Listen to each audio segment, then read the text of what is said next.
ketika Pascal membuat rumus F gaya berbanding lurus dengan tekanan. Kalau diterapkan di hukum tadi, orang yang makin banyak gaya makin tertekan.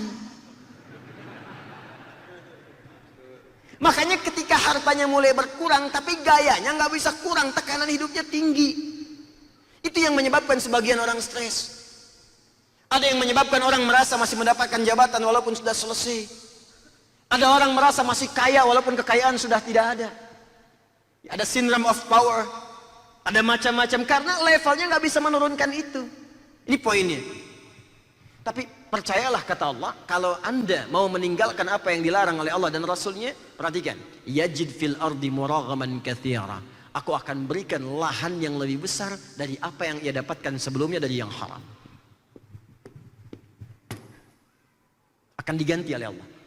Kalau anda mau berjuang meninggalkan yang haram-haram, walaupun awalnya nggak mudah. Awalnya tinggalkan dulu, tinggalkan dulu, tinggalkan dulu. Apa yang anda dapatkan pertama kali, bukan harta yang langsung diganti. Wasa'ah. Yang aku berikan bukan hartanya dulu. Yang aku berikan kelapangan hatinya dulu. Di orang hijrah itu yang pertama Allah anugerahkan bukan harta. Salah anda kalau motivasi anda berhijrah dapat harta itu keliru. Salah. Yang anda dapatkan pertama kali, orang hijrah itu ketenangan hati.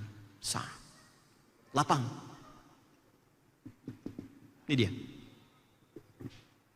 Makanya kalau orang hijrahnya benar, di awal-awal tenang. Coba lihat Pak, Abdurrahman bin Auf, itu kan kayaknya itu nggak ketulungan. Kayaknya nggak terukur. Kapaknya terbuat dari emas. Tapi apakah untuk hijrah itu, seketika kemudian langsung punya kapak dari emas? Tidak. Anda bisa bayangkan saat mau hijrah ke Yathrib yang kelak jadi Madinah itu, kan harta hasil kerja kerasnya dirampas oleh orang Quraisy. Dirampas satu oleh preman-preman Quraisy. Ya, orang-orang yang kriminal kan rizkinya juga kan rizkinya haram. Ya boleh jadi yang kau dapatkan selama ini ada yang nggak baiknya. Karena itu tidak baik, maka silahkan diambil orang yang nggak baik saja. Yang nggak baik ngambil yang nggak baik lagi, dirampas semuanya. Tapi apakah Abdurrahman bin Auf kemudian kecewa dengan itu? Tidak. Kalau orang sudah lapang dan di hatinya tertuliskan Allah, maka semua akan kecil dalam hidupnya. Kecuali hanya Allah yang akbar.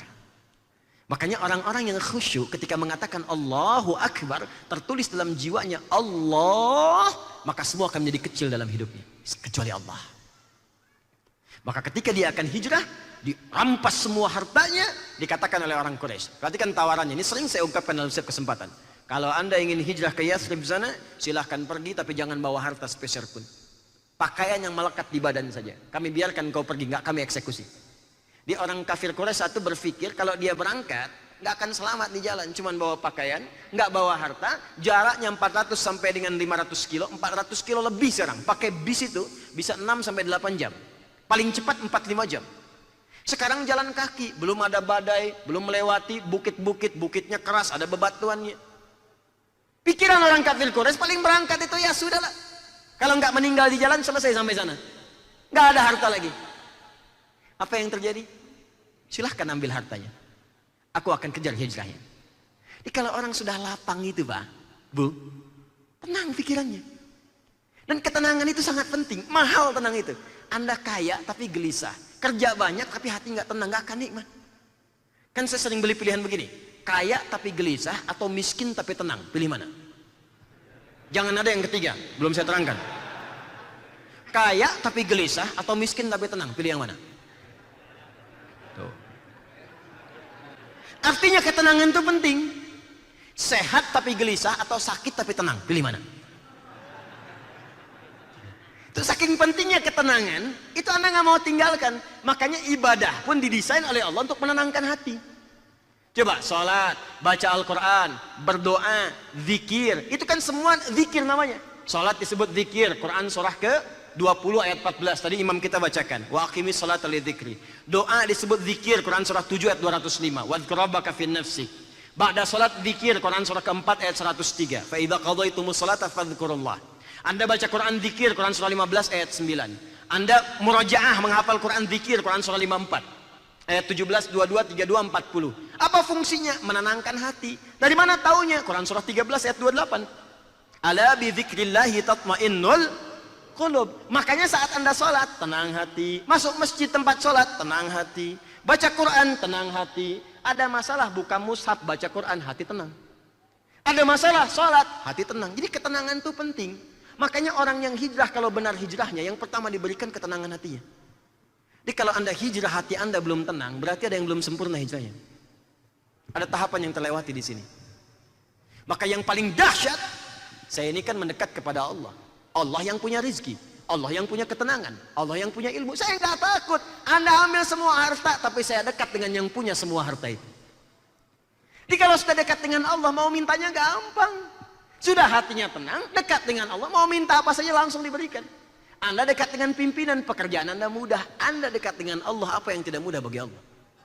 Maka ditinggalkan semua harta itu, berangkat kemudian ke Madinah, ke Yathrib. Begitu sampai sana, diterima oleh orang paling kaya di Yathrib. Sami'tu annaka kunta ghaniyan. Saya dengar Anda itu pernah kaya. Khudh famali, kalau pengen kaya lagi ambil setengah harta saya.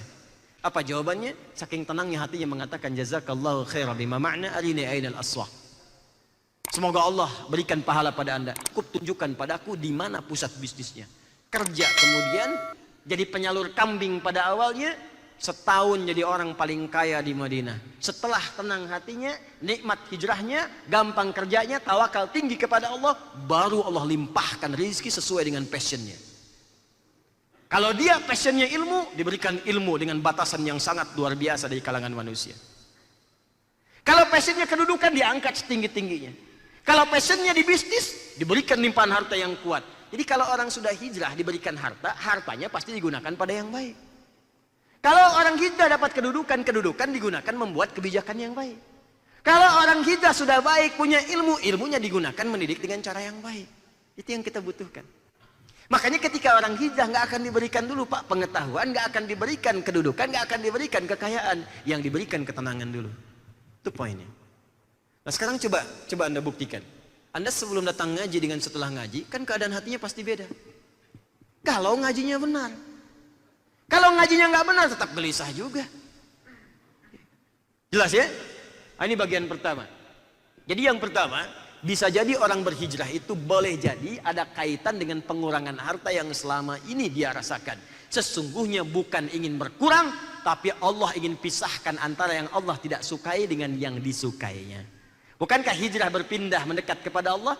Sedangkan Allah itu maha suci dan hanya mencintai yang suci-suci. Makanya ketika Anda mendekat kepada Allah, maka yang tidak suci dikeluarkan dari diri Anda. Perilaku yang tidak baik, harta yang tidak baik, ilmu yang tidak baik, dihilangkan dulu, baru ditambahkan pada nilai-nilai kebaikan yang lain.